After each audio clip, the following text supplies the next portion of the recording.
you made that and it's great, you bastard. Now I'm going to run home, make one, and bring it and show you. Don't you love it? This is Recording Artists, a podcast from the Getty dedicated to exploring art and artists through the archives of the Getty Research Institute. I'm your host, Helen Molesworth.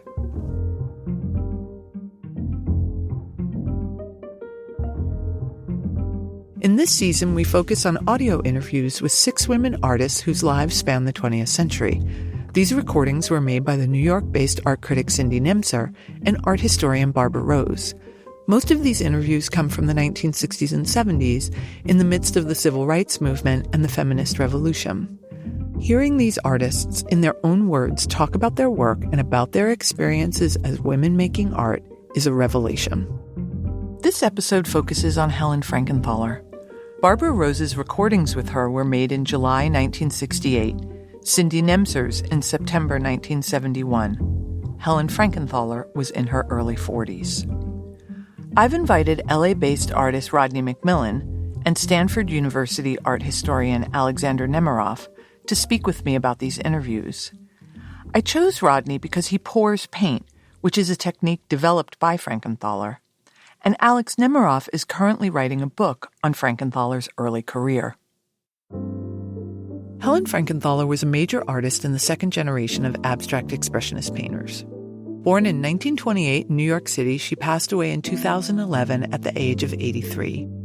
Known for her large-scale, colorful paintings, she invented the technique of pouring thinned paint directly onto the canvas. In effect, she was staining rather than properly painting. She developed this method in the aftermath of a series of encounters with Jackson Pollock's drip paintings. In 1952, at only 23 years old, she made her now iconic and magisterial painting, Mountains and Sea. It's an exuberant picture that alludes to landscape while remaining resolutely abstract.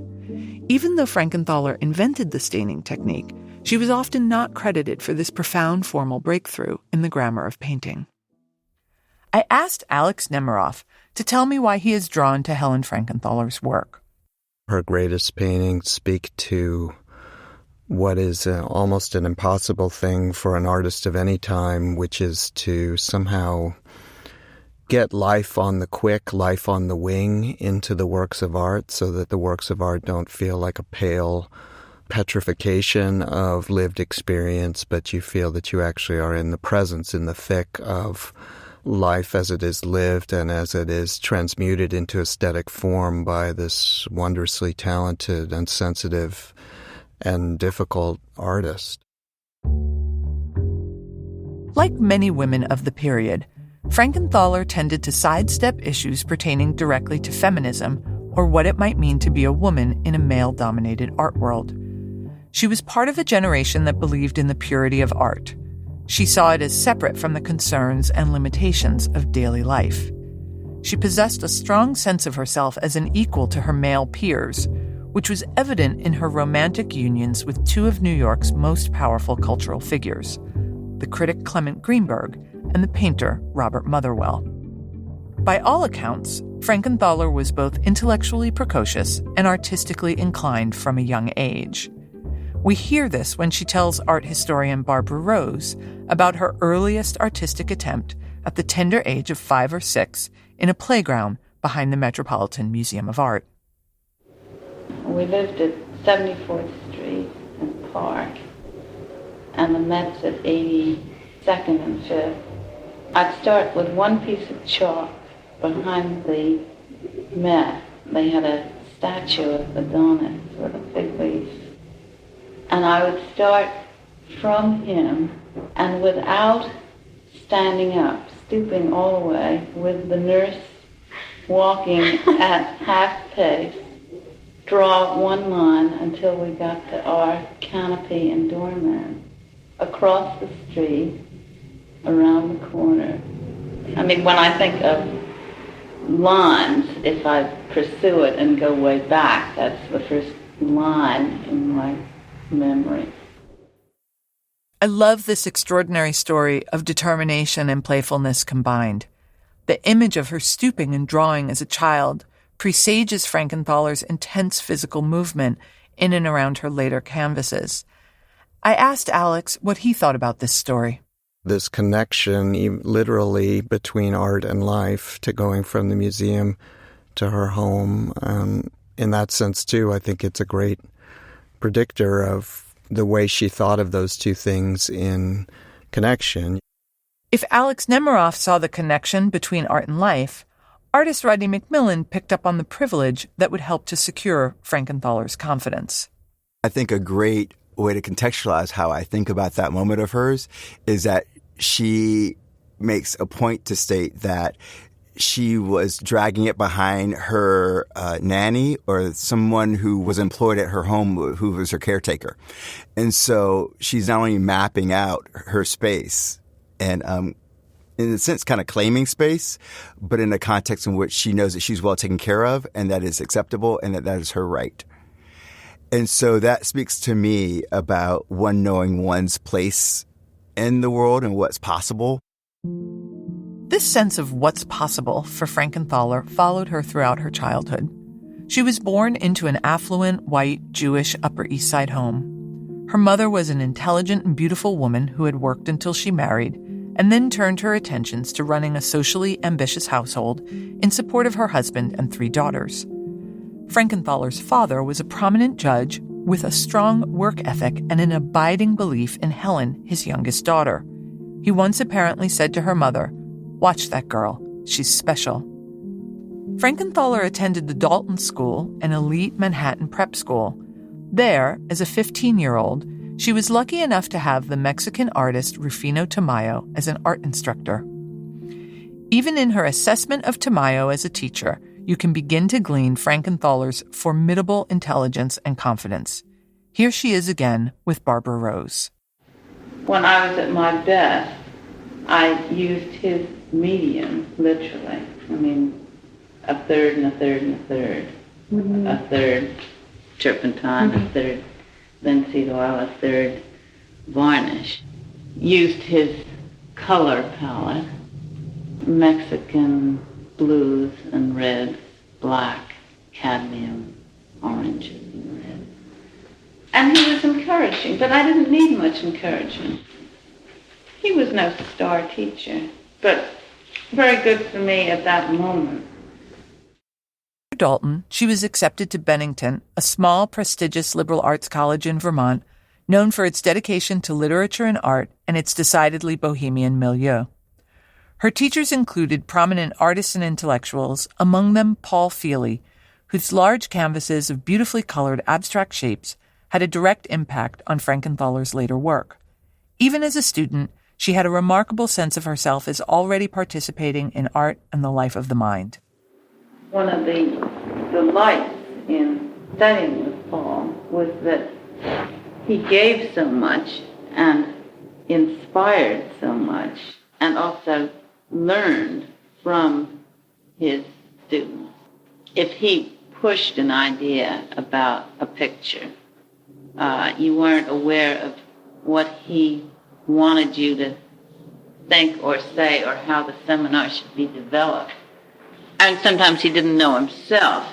But then, say, Sonia or I would say something about a Mondrian, and he would do a complete double take in the middle of it. I mean, he would turn and go like this, and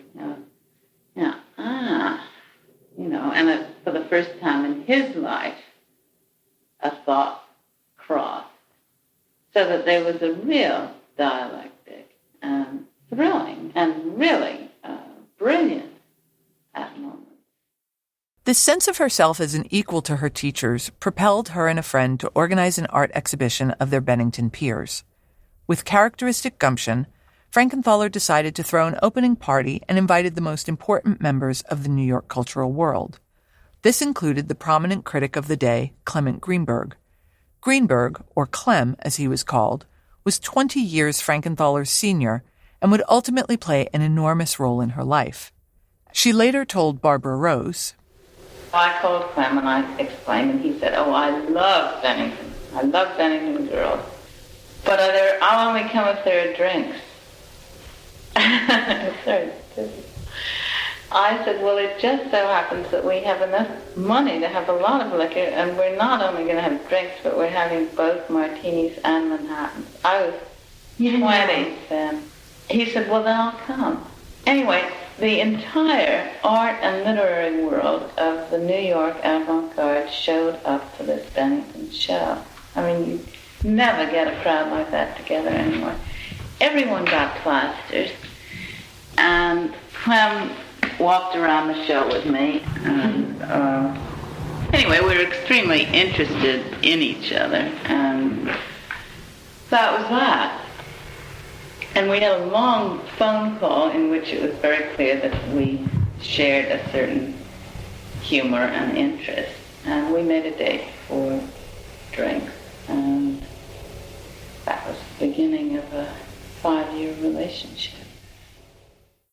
Her romantic relationship with Greenberg meant invitations to dinners, art openings, and smoky bars, where Frankenthaler had a front-row seat to the robust and burgeoning avant-garde art scene of the late 1940s and early 50s. This nearly unparalleled access would not have been possible had she merely been a young, ambitious woman or painter on her own. One thing we hear in her interview with Barbara Rose is her remarkable independence when it came to being a younger artist attached to a much more powerful, older man. Did he look at your paintings and criticize them? Mm-hmm. What kind of things did he say? Did he affect you? No, it was much more sort of go to it, very often to his astonishment. I mean, I was knocking out paintings that were pretty terrific. And you think he was surprised?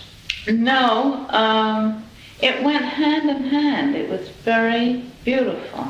I was off on my own. I'd had my own history. I was developing. But I was also developing suddenly in the context of the New York avant-garde of 1951. Once again, we hear Frankenthaler's cheeky confidence, emphatically stating that she was knocking out pretty terrific paintings. But her big leap forward would be her engagement with the work of Jackson Pollock. Pollock had recently abandoned brushes in order to drip and fling paint.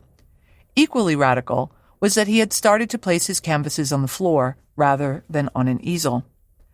Frankenthaler's encounter with Pollock's work formed the bedrock of everything that she would go on to explore in her own paintings. Here's Rose asking about Pollock. Did you know Jackson before you saw the paintings, or? I had not met him until I saw his show, and we went up to Betty Parsons, and I was very nervous because I knew what it meant to Clem. He wasn't nervous about it, but I had no opinion, and I had no experience, and I had an interest, and I was on guard.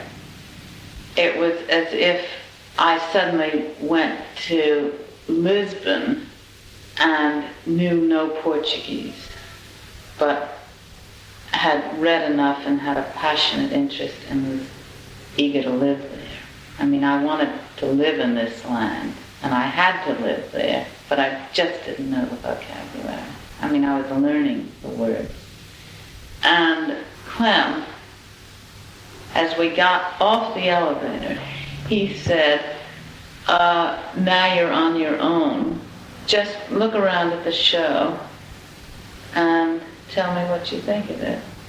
And I was suddenly blinded, as if you put me in the center ring of Madison Square Garden, and there were those pictures, like number 1, number 14, the one that's at the Metropolitan now.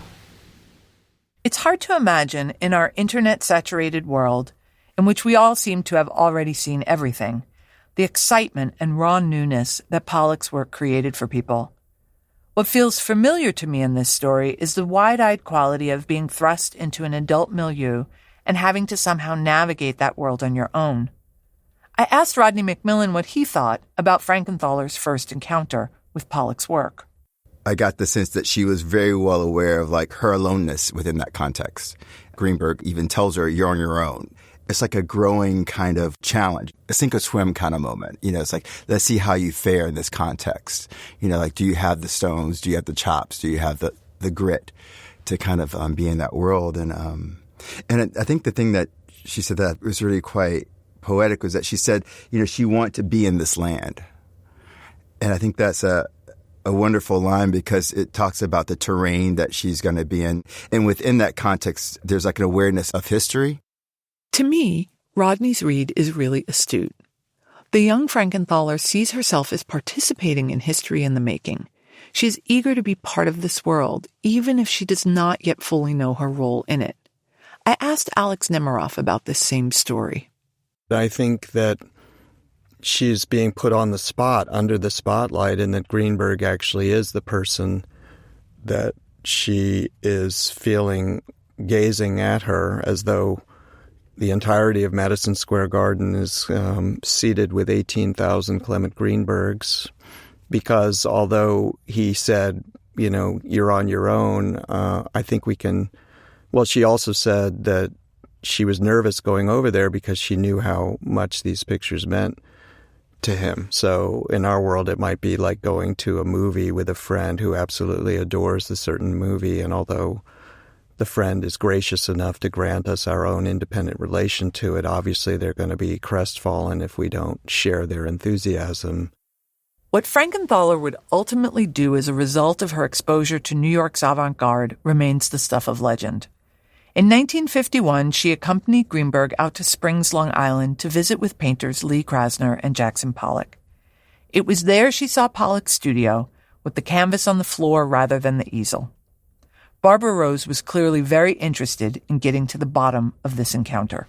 What was it so much about the paintings that hit you? Do you remember? I think the thing that hit me most of all was that while I knew it was a fact, it became a physical necessity to get pictures off the easel, and therefore, for me, not even on a wall, the reach or fluidity of working from above down into a field really registered when I saw his studio and he unrolled his paintings on the floor that he had painted them on. Now, I was never drawn to the idea of a stick dipped in a huge can.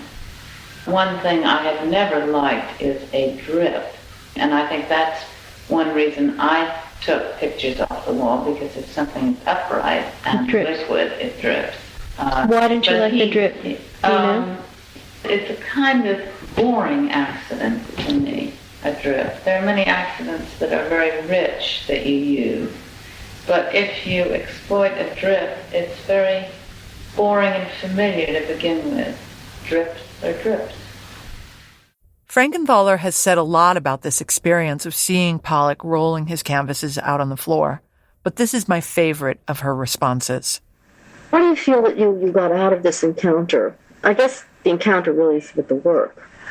I think a certain attitude that was probably in me already, but I hadn't used it yet, and that was sort of let her rip. Go free. You have the wherewithal. Just go. Run with it. Try it. Fool around. What's extraordinary to me here is that she never mentions what the Pollock paintings actually look like. Already a working artist, she moves right past his finished imagery and delves into his process. She states emphatically that she doesn't like the drip, by which I take her to mean that she's not interested in chance or the lack of painterly control implied by a drip. Rather, what's at stake for her is an opening of possibility about what could be done in and around a canvas, that she could fool around and let her rip. Alex Nemerov.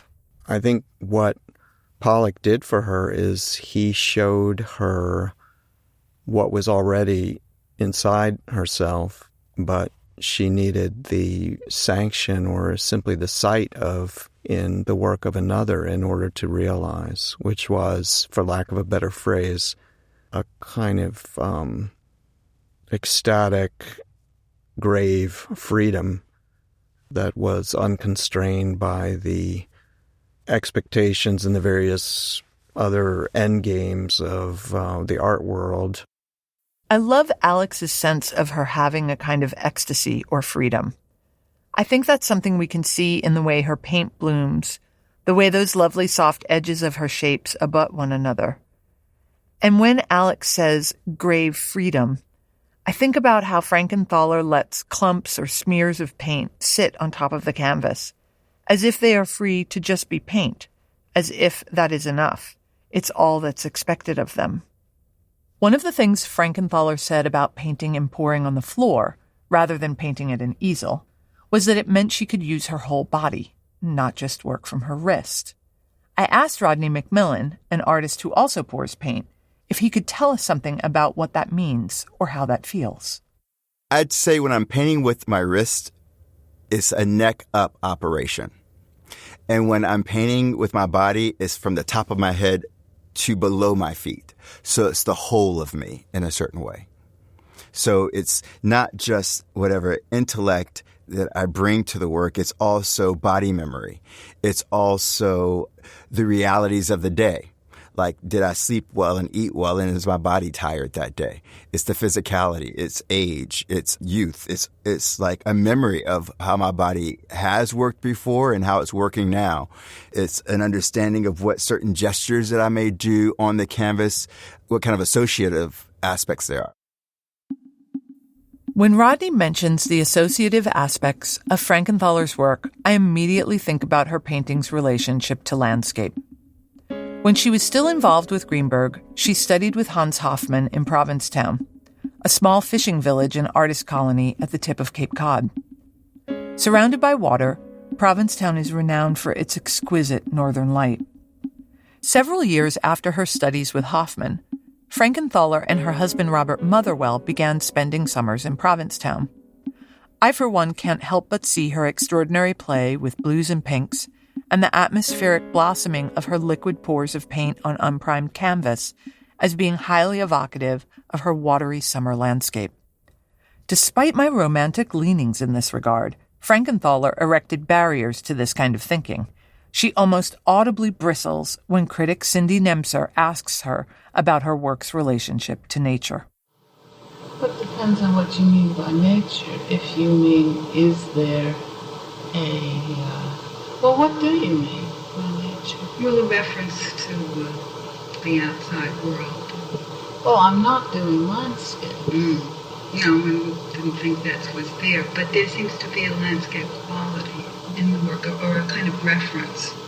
I think there is, but not a conscious effort. I'm not involved in nature per se. I'm involved in making pictures. Right. And I think what you call nature is an aspect of something, but often a handle that is held onto by people who want a clue as to how to read abstract art. And that's their problem, whether nature's in it or not. Yeah. But you consider the paintings totally abstract? I call them abstract paintings. Alex, I love that last line. I call them abstract paintings. I mean, I feel like Nemser's trying to get something out of her. And Frankenthaler won't budge. I'm sure that you're not imagining the taciturn nature of her response. The phrase, "suffer no fools," comes to mind, not any criticism of Nemser, but just Helen feeling perhaps that this person is less of an insider, like an approved insider to her work, which Barbara Rose would have been. Barbara Rose wrote that big book on Helen, and I think Helen could be very arch and even insulting to people who, quote-unquote, didn't get her work. And yet, for me, the logic of landscape persists.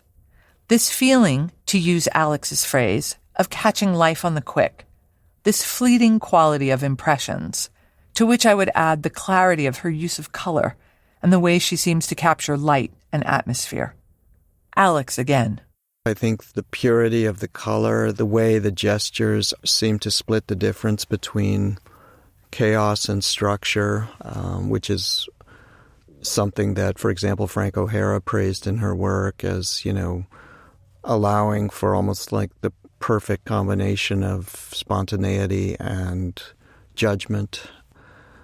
The way I say it to my students, it's like if you picture one of these color shapes or these lines, etc., or spatters, it's like the butterfly still flying in the field as opposed to the butterfly caught and pinned and desiccated in one's taxonomy, that Frankenthaler's paintings have, again, this feeling of the directness of life, though, again, transmuted into, what they call abstraction, but I would just say aesthetic form. I also wanted to hear about Rodney's perception of Frankenthaler's relationship to landscape. It was kind of nice to think about her as a landscape painter because I hadn't really thought about it in that way. Because I always thought about her as an abstractionist, like a strict person who's involved with ideas around abstraction. But looking back at some of the work, it's like, oh, she was completely like a landscape painter, which really warmed me to the work and to what her endeavor was. We can't really talk about Frankenthaler's endeavor without talking about pouring and staining. She developed this technique by diluting her paint with turpentine until it had a consistency that allowed her to pour it easily from a coffee can.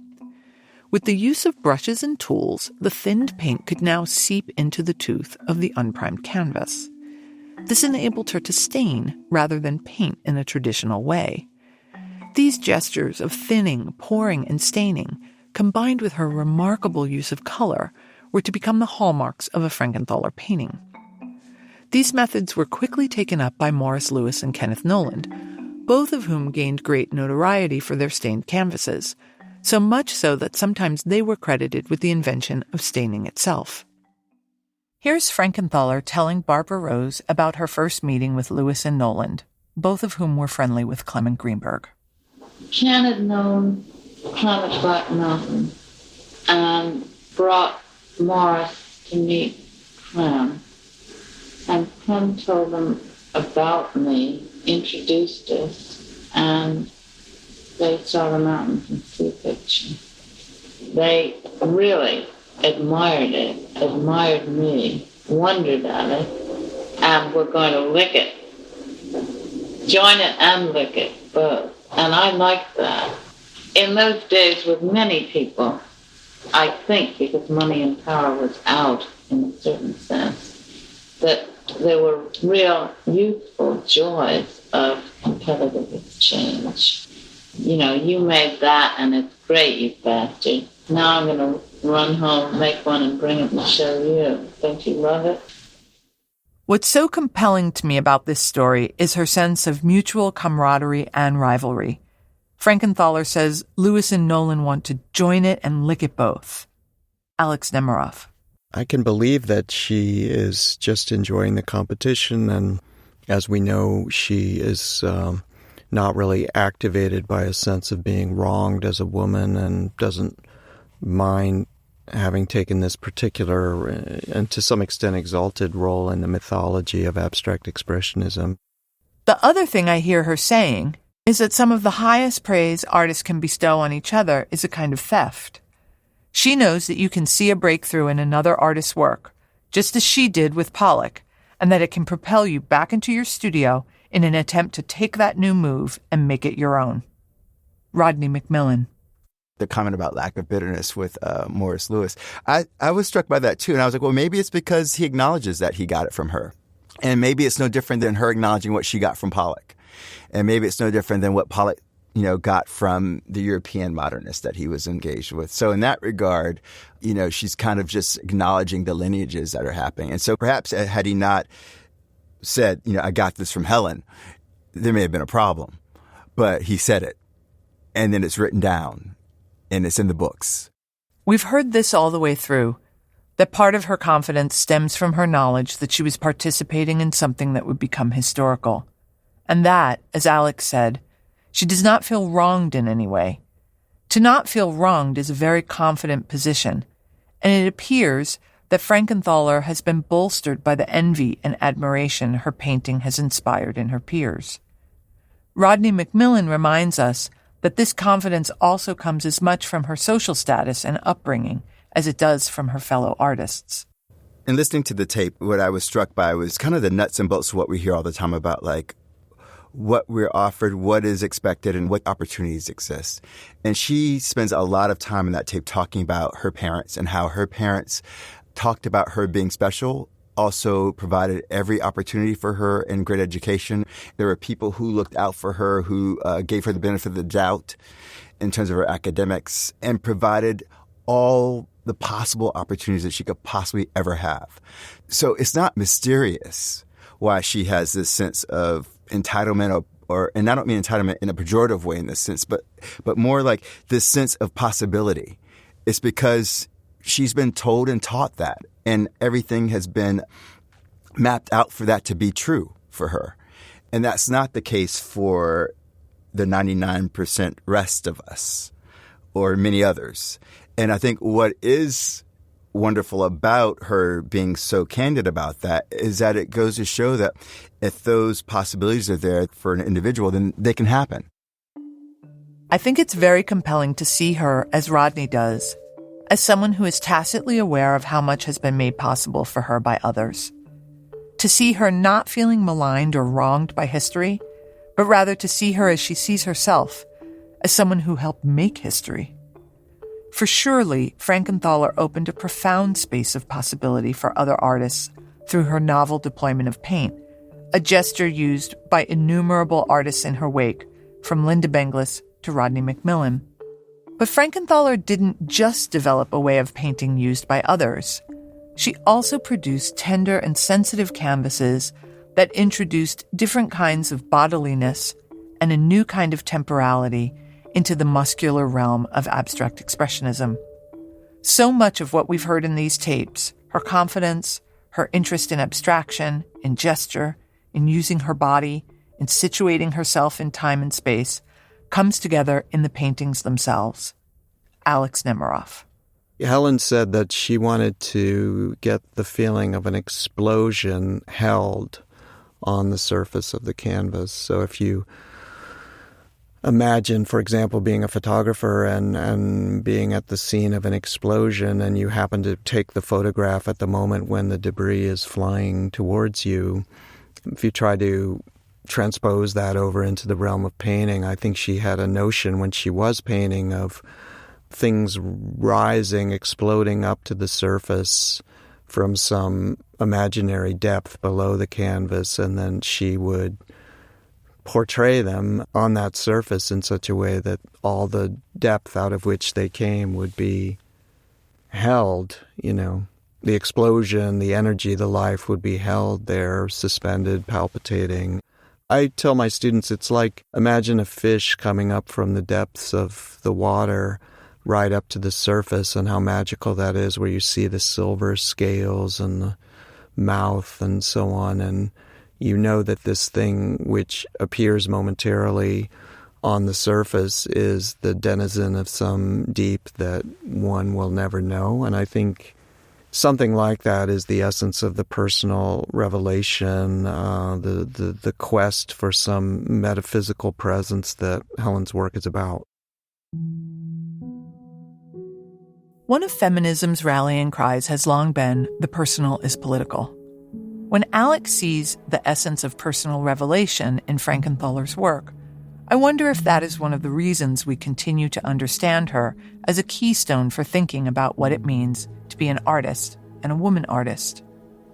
She painted during the period when being a woman artist became a category to contend with, but she remained deeply ambivalent to the point of denial about the need to attach the word woman to the word artist. She tackled the question of gender and art head-on in a letter written in response to critic Cindy Nemser's 1970 questionnaire about the role of women artists in the art world. Given Frankenthaler's fierce independence, it seems only fair to let her have the last word. This is her letter. January 26, 1970. Dear Cindy Nemser, thank you for your letter about the article you are writing for Art in America about women in art. In answer to your many questions on this subject, I can only answer in general that it is not a topic I dwell on, because it has never been a troublesome issue for me in relation to my aesthetic. I like to feel that I am concerned primarily with painting, and not painting by women, big women, small women, black, white, yellow women, rich, poor, etc., women. But how does the picture look on the wall along with other pictures by other painters? I think on, quote, reforms in regards to women artists' rights, that the reforms have to be made by the women themselves. That is, they should just go about being the people and melange of identities that they are, and proceed from there to make paintings, and the question of sex will take care of itself. I don't feel women should be either neglected or praised in relation to the fact that they are females making art. I do not wish any of the above in any part to be quoted in or out of context unless you send me a copy of what you wish to use and the context in which it will appear. Good luck on your piece. Sincerely yours, Helen Frankenthaler.